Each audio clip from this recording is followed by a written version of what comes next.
આપની ઝૂમ મીટિંગમાં આપણે ખાસ પ્રશ્નોત્તરી અને બેઝિક ચર્ચાઓ લઈએ છીએ।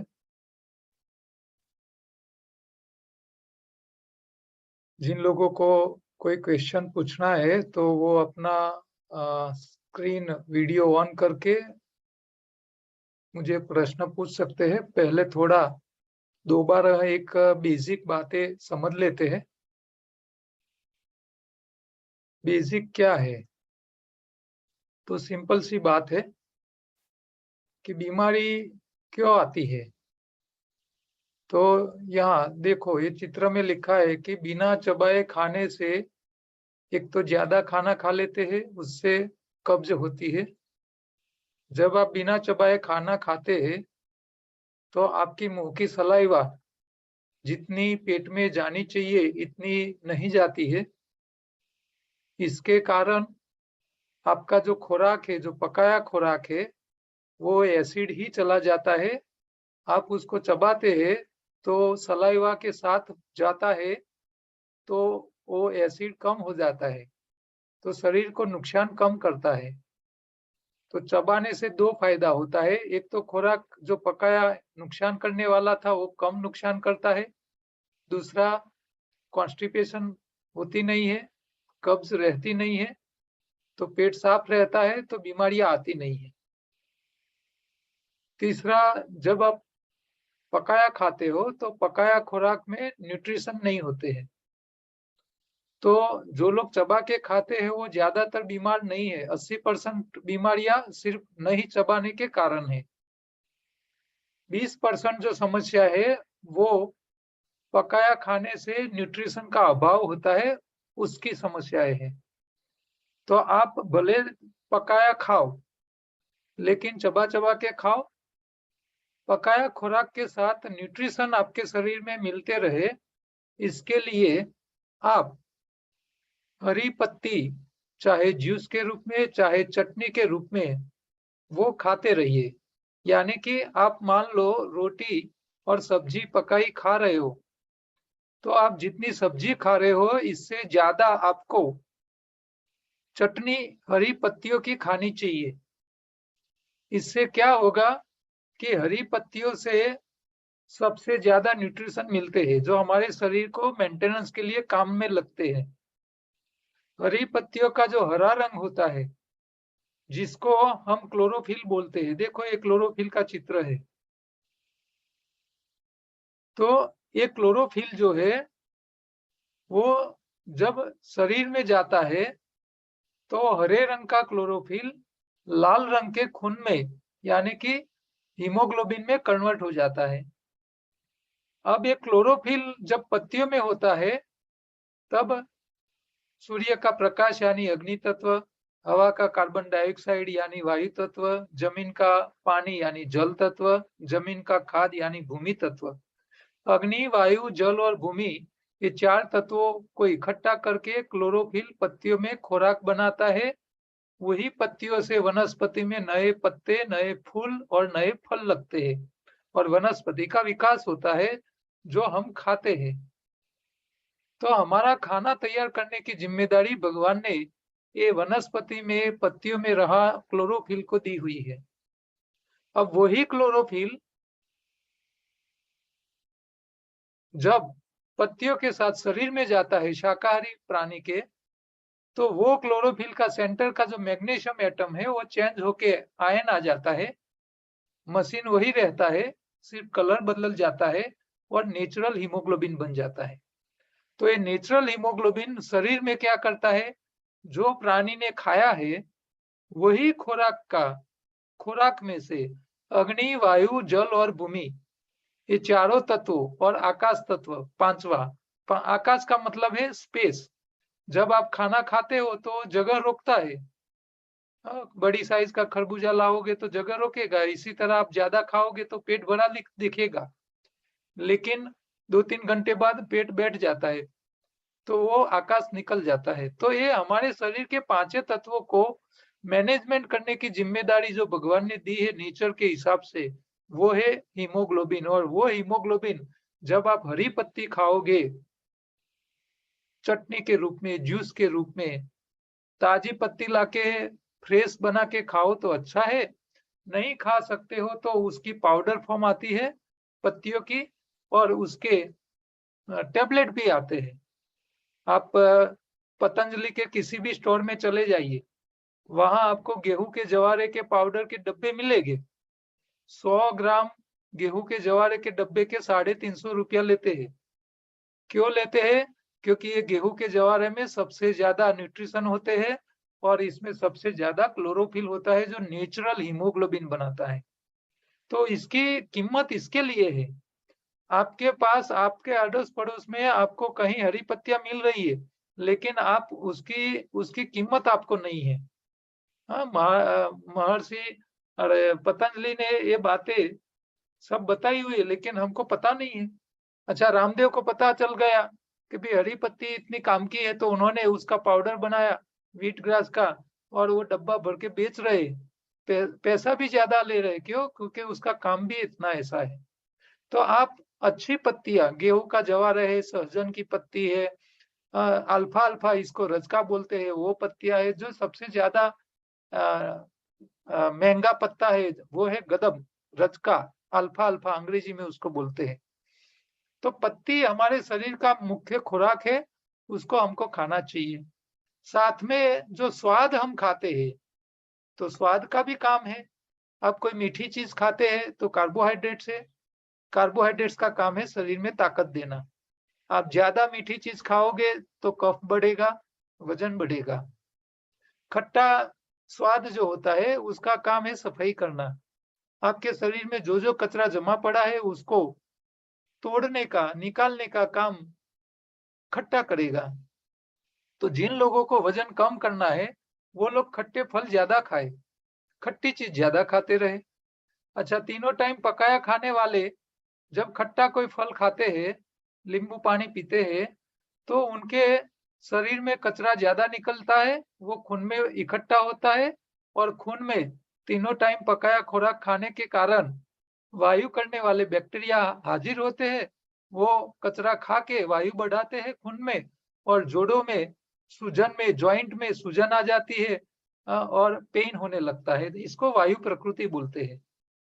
तो तीनों टाइम पकाया खाने वाले को खट्टा फल नुकसान करता है थोड़ा, लेकिन आप कच्चा खाइए तो ज्यादा नुकसान नहीं है, उसका कोई साइड इफेक्ट नहीं आएगी। कच्चा खाने से नुकसान नहीं होता है, कच्चे के साथ खट्टा। कड़वा क्या करता है? तो कड़वा जो होता है वायरस को मारने का काम करता है। तीखा का काम होता है सिर्फ मुंह में पानी लाने का। तो ये सारे स्वाद जो है वो सब भी आपके शरीर में अपने अपने काम करते हैं। तो ये भी हमको याद रखना चाहिए। अच्छा, शरीर में ताकत कहाँ से मिलेगी? तो जो खुराक के अंदर स्वाद मीठा है, साथ में वो वजनदार है, पानी में डालो नीचे बैठ जाए, जिसमें प्रोटीन है, जिसमें कार्बोहाइड्रेट्स है, और जिसमें चर्बी है, फैट है, ऐसे खुराक शरीर में कैलोरी यानी कि ताकत देते हैं। और ताकत का अनुभव करने के लिए आपके शरीर में ऑक्सीजन लेवल, ऑक्सीजन का प्रमाण बढ़ना चाहिए। उसके लिए भी आपको हरी पत्ती, आपका नेचुरल हीमोग्लोबिन बढ़ाना जरूरी है। क्योंकि हीमोग्लोबिन कम होगा और सही नहीं होगा तो भी आपको एनर्जी और ताकत का इफेक्ट नहीं आएगा। तो ये छोटी बातें आपको याद रखनी चाहिए। साथ में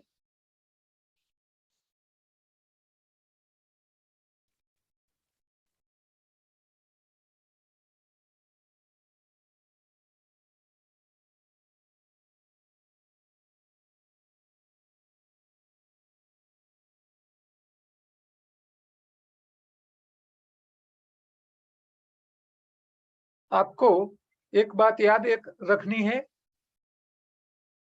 कि मेहनत आप करते हो तो मेहनत के हिसाब से ही आपको अ,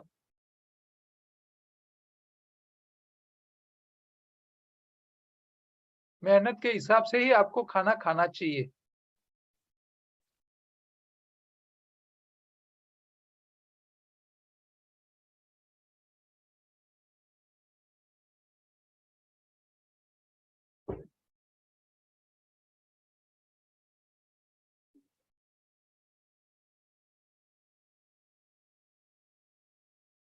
दूसरा, जब आप तीनों टाइम खाना की अपेक्षा रखते हो तो आपको शरीर को कष्ट यानी कि कसरत यानी कि मेहनत करवानी पड़ेगी।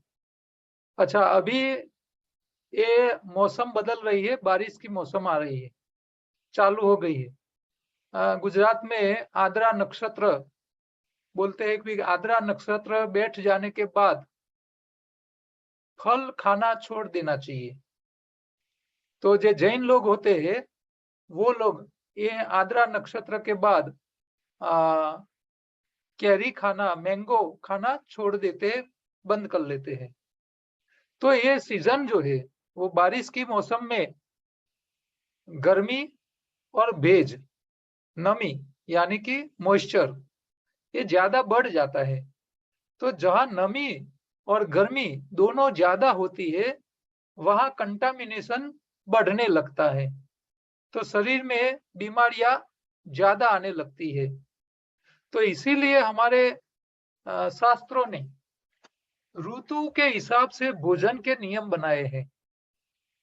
जैसे कि ठंडी यानी कि विंटर, सर्दी की मौसम में आप 3 बार खाओगे तो कोई दिक्कत नहीं है, वो सबसे अच्छी मौसम है। इसमें आप 3 बार खाना खा के ज्यादा काम भी कर सकते हो, प्रोडक्शन ज्यादा ले सकते हो, अच्छे काम कर सकते हो, मेहनत के काम भी अच्छे कर सकते हो।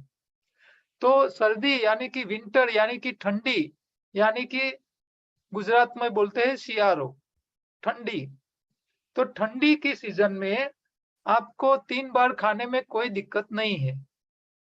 गर्मी की मौसम में, समर में, हमको 2 ही बार खाना चाहिए शरीर ठीक रखने के लिए, ये ध्यान रहे। और बारिश की मौसम में तो 1 ही बार खाने के लिए बोला है, आपको बार बार नहीं खाना चाहिए। और आप सबको पता है कि सबसे ज्यादा उपवास के दिन हमको बारिश में ही आते हैं, रेनी सीजन में ही आते हैं। तो शास्त्रों ने भी उपवास ज्यादा ये बारिश की मौसम में क्यों रखा? इसीलिए कि गर्मी और नमी, भेज दोनों साथ में होते हैं तो शरीर में बीमारियां बढ़ने लगती है। तो ये बातें आपको याद रखनी चाहिए। ठंडी की मौसम में शरीर को बनाना है, यानी मजबूत ताकत वाला बनाना है, खाना खा खा करके एक्सरसाइज और खाना खाओ और बॉडी को बिल्ड करो, ताकत वाला बनाओ। गर्मी के मौसम में संभाल के रखना है और बारिश के मौसम में बीमारी से बचना है। आप बीमार न पड़ो इसके लिए आपको ध्यान रखना है बारिश के मौसम में।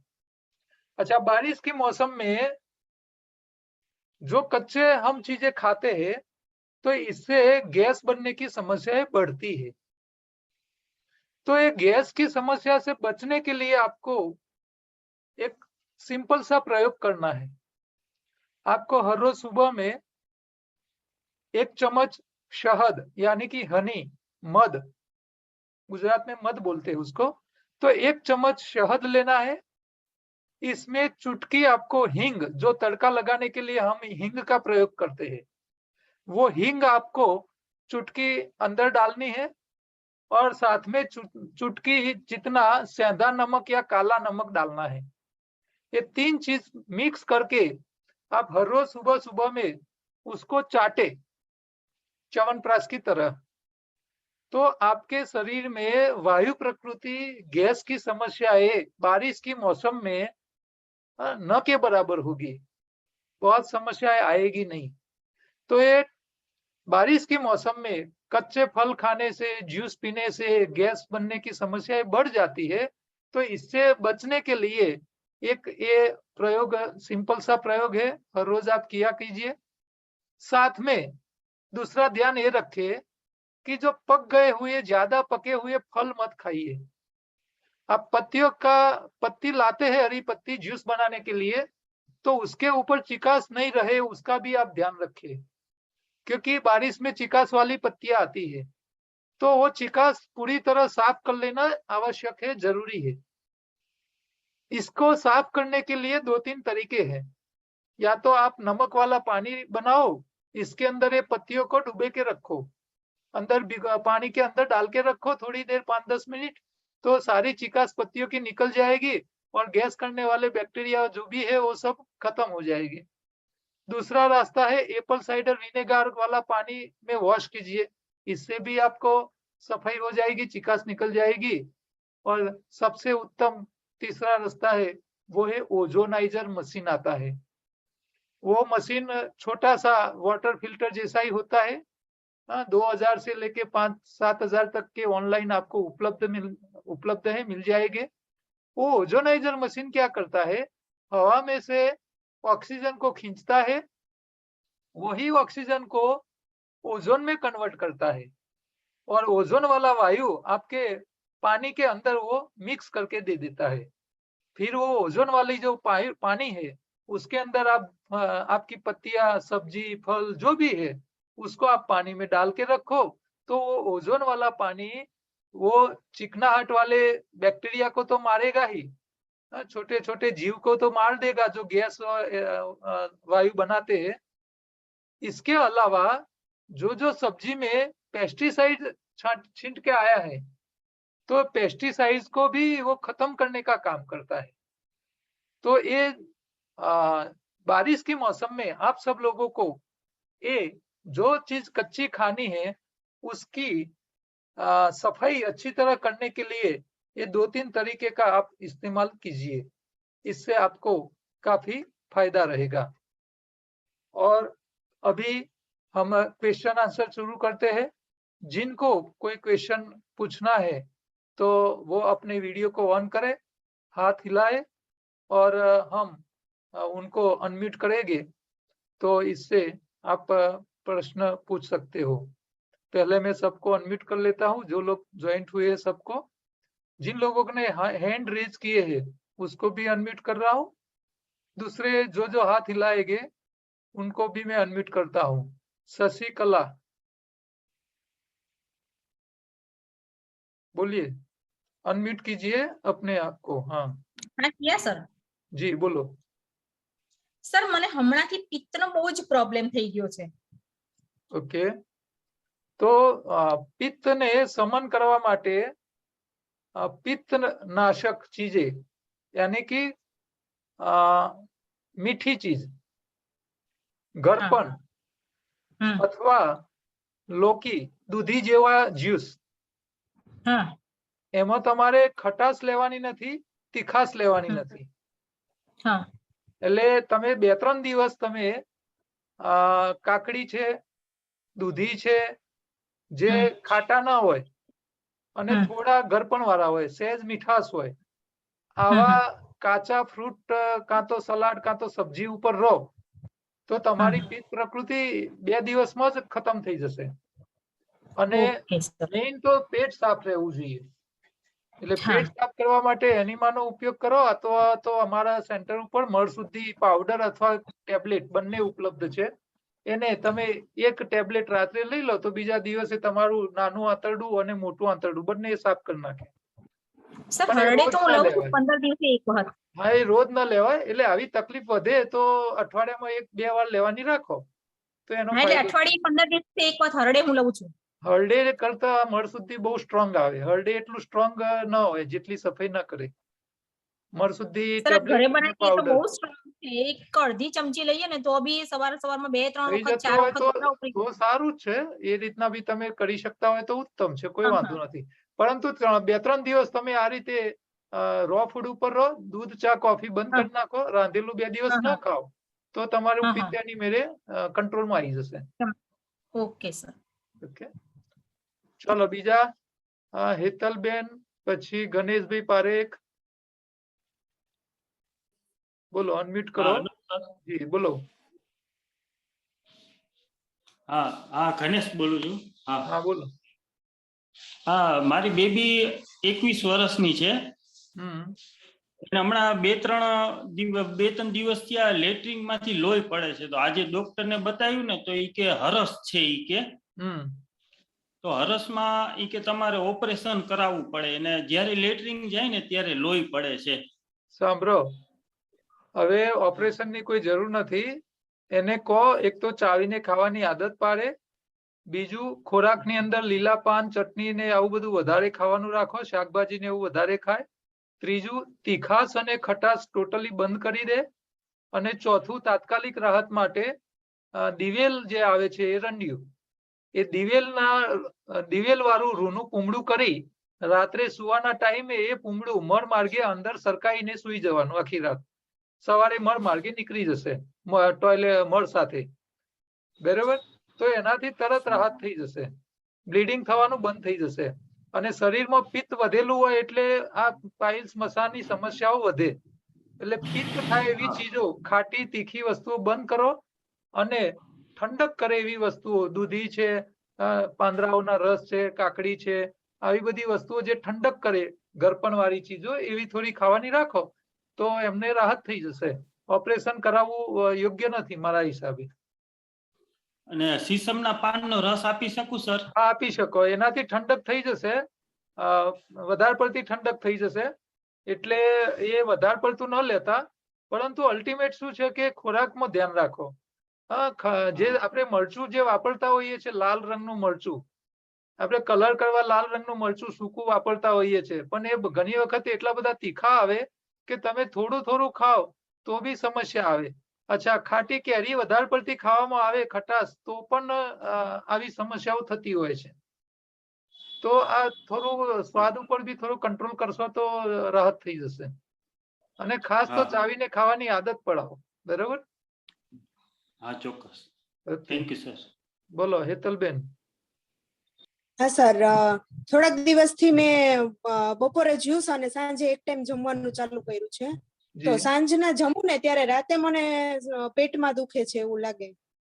મને એવું લાગે છે કે વધારે મારું ડાયજેશન ધીમું પડી ગયું એવું લાગે. બેન, ગેસ થતો હોય તો આવું તમને એવું લાગે ભારે ભારે, તો અત્યારે ચોમાસામાં જે લોકોને ગેસની સમસ્યા સહેજ બી લાગતી હોય એ લોકો માટે મેં અત્યારે પહેલા લેક્ચરમાં મેં એક પ્રયોગ બતાવ્યો કે મધ ચમચી ની અંદર ચૂટકી હિંગ અને ચૂટકી સિંધાવ નમક આ નાખી અને સવારમાં ચાટવાનું રોજ રાખો તો ગેસની સમસ્યા ન થાય. અને આવું કરવા છતાંય જો ગેસ વધેલો લાગે તો 5 ચમચી હિંગ પાણી સાથે ફાકી લેવાની, પાણી સાથે પી લેવાની અને ડાબા પડખે 5 મિનિટ કે 10 મિનિટ સૂતેલા રહેવાનું.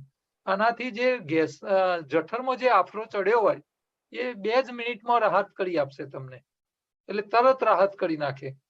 તો હિંગની સાથે જો રેગ્યુલર જો ગેસની પ્રોબ્લેમ રહેતી હોય તો સવારે મધ સાથે ચૂટકી હિંગ અને ચૂટકી નમક એ મિક્સ કરીને ચાટવું. પરંતુ કોક વખતે વધારે પડતો ગેસ પેટમાં ભરાવો લાગે તો એવા વખતે 5 ચમચી હિંગ ફાકી અને ઉપર પાણી પી લેવું સાદું, અને ડાબા પડખે થોડી વાર સૂતેલા રહેવું. એટલે એનાથી 2 જ મિનિટમાં રાહત થઈ જાય. તરત આફરો ચડ્યો હોય તો ઓછો થઈ જાય.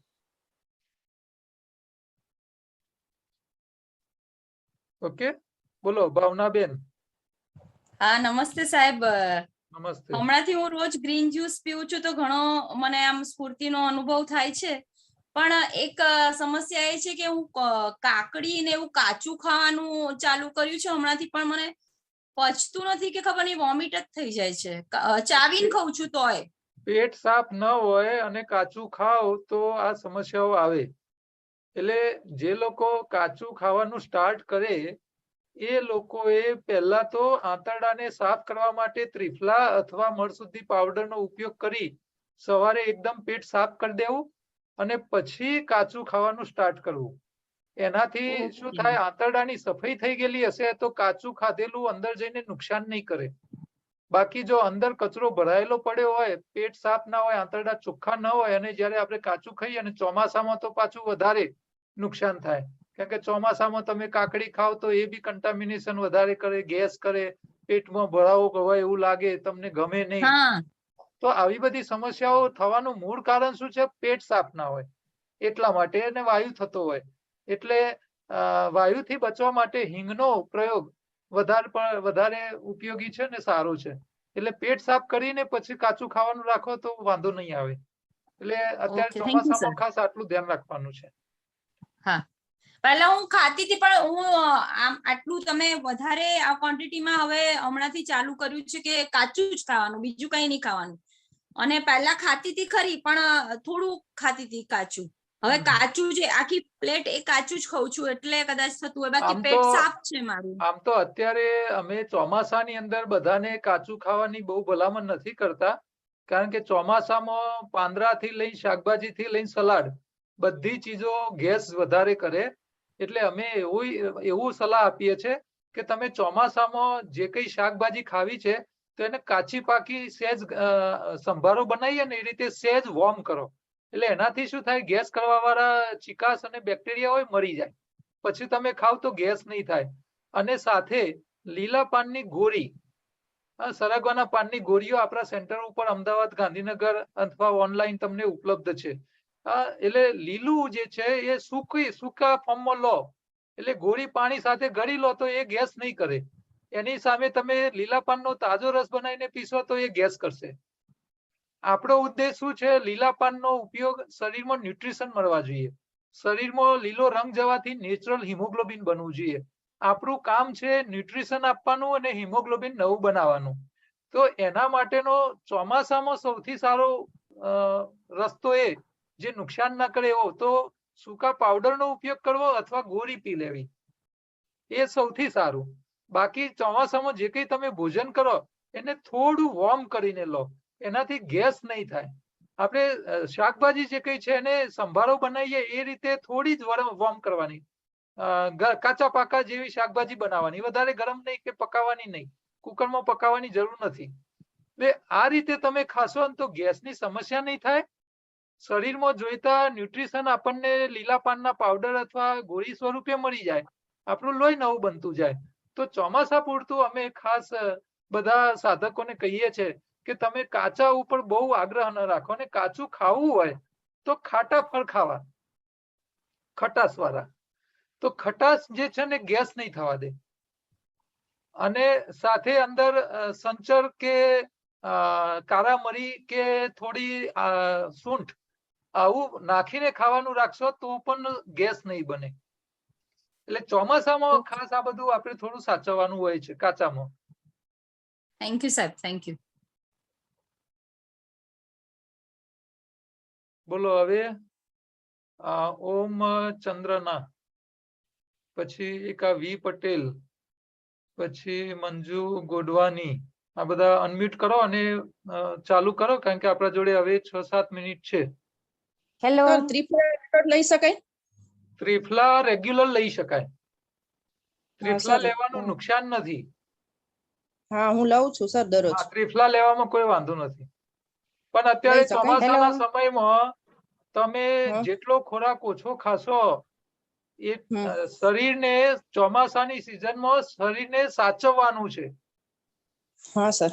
હા, બસ આ માઇન્ડમાં રાખવાનું.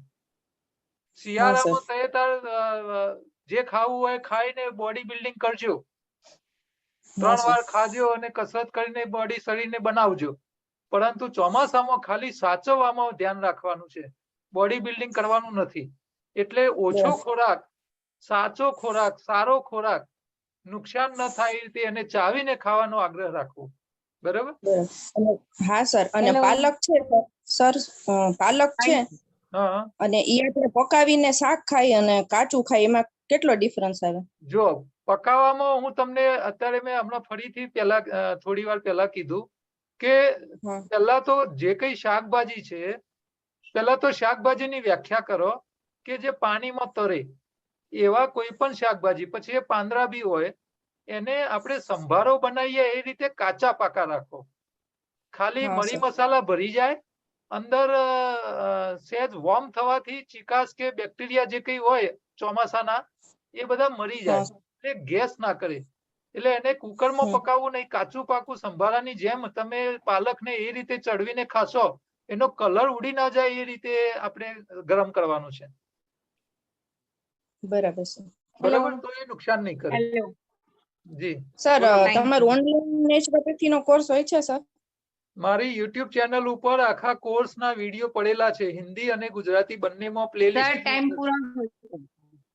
બરાબર, પછી દરેક ગ્રુપમાં મેં આખી યોગાની ઈ બુકની લિંકો બી મેં મોકલી હતી. તમે એ ડાઉનલોડ કરી અને ઘરે બેઠા વાંચી શકો. કોઈને જરૂર હોય તો મને વોટ્સએપ કરજો, હું એ લિંક મોકલી આપીશ ઈ બુક ને ડાઉનલોડ કરવાની. એમાં એવું છે સર. બોલો. હેલો. હા બોલો. હેલો બોલો બેન. હેલો. હા સાહેબ, વર્ષાબેન કડી થી. મારા ભાભી છે અમેરિકા, એમનો અસ્થમા થયો છે. તો એમને શું કરવું ત્યાં?